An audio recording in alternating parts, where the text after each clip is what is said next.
nga ba gumamit ng meter? Tara, ituturo ko sa'yo. There are two ways to use the meter. Ito yung tinatawag na bi-spin at pure spin.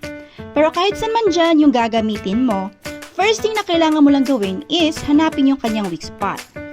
Weak spot means range kung saan madalas magbibigay ng scatter, wild, or combo.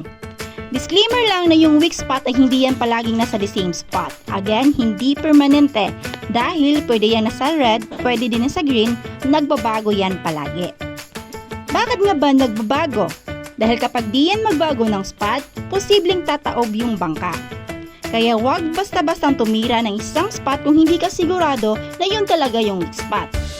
Sa updated meter naman, mas madali na lang mahanap yung weak spot since super duper detailed na ang takbo ng meter unlike sa old version nito.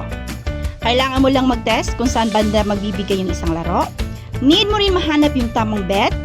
At need mo rin mahanap ang tamang spin technique if pure spin yung gamit mo. Once na nahanap mo na ito, sa next game doon ka na lang magpo-focus. Always set a limit of loss, huwag ubusin sa isang laro ang puhunan mo dahil ang laro kapag ayaw magbigay niyan hindi talaga yan magbibigay. And always apply the rules. Kapag nagbigay na, out ka na. Kapag ayaw naman magbigay sa limit of loss, out ka na. Lipat na agad sa ibang laro dahil marami pang larong mapagbigay. All you have to do is to explore. For more meter tips, don't forget to follow!